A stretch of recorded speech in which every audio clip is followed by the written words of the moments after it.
আমি আজকে তোমাদের সাথে শেয়ার করব যে পুঁই শাক দিয়ে আলু দিয়ে চিংড়ি মাছ দিয়ে ঝোল। কড়াতে তেল দিয়ে দিয়েছি, তেলটা হচ্ছে গরম হয়ে গেছে। এবার আমি হচ্ছে এই ফোড়ন দিয়ে পুঁই শাক আর আলুটাকে তুলে দেবো, কারণ আলুটা পুঁই শাকটা সেদ্ধ আছে। তেলটা গরম হয়ে গেছে, ফোড়নগুলো দিয়ে দিলাম। এবার অল্প করে পেঁয়াজ কুচানো দিয়ে দেবো।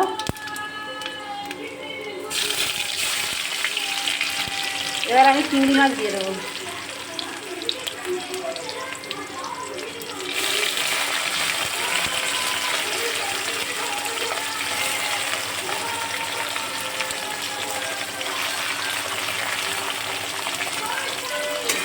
চিংড়ি মাছগুলো দিয়ে দিলাম। এটা নাড়াচাড়া করতে করতেই আমি কিন্তু পুঁই শাকগুলো দিয়ে সেদ্ধ করা ছিল সেগুলো দিয়ে দিলাম, পুঁই শাক আর আলু। এবার এর মধ্যে হলুদ আর লবণ দিয়ে দেবো। লবণ দিয়ে দিলাম আর একটু হলুদ দিয়ে দিলাম। এবার এটা দিয়ে নাড়াচাড়া করবেন।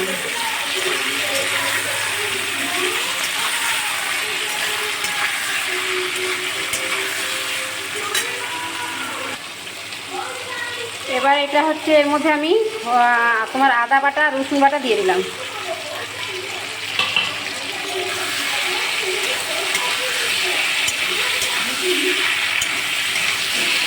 এটা নাড়াচাড়া করতে করতে এবার একটু বাটিতে লঙ্কা গুঁড়ো, হলুদ গুঁড়ো, জিরে গুঁড়ো জল দিয়ে গুলে নেবো। এটা ভাজা ভাজা হয়ে এসেছে। এবার আমি হলুদ গুঁড়োটা তো আগেই দিয়ে দিয়েছিলাম, এবার লঙ্কা গুঁড়ো, ধনে গুঁড়ো আর জিরে গুঁড়ো দিয়ে দিলাম।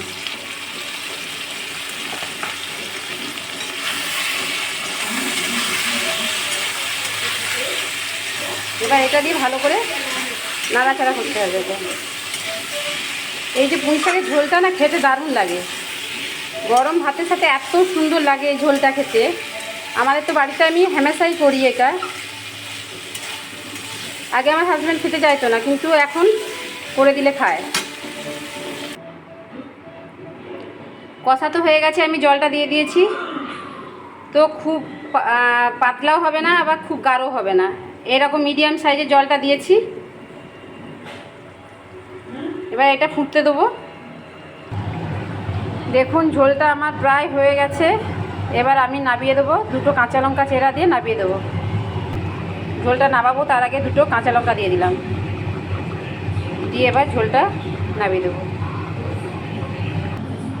আমি তোমাদেরকে রান্নাটা নামানোটা আমি কখনোই দেখাতে পারি না, খুব কমই দেখাতে পারি, কারণ নিজের হাতে ভিডিও করি আবার নিজের মানে দেখাই।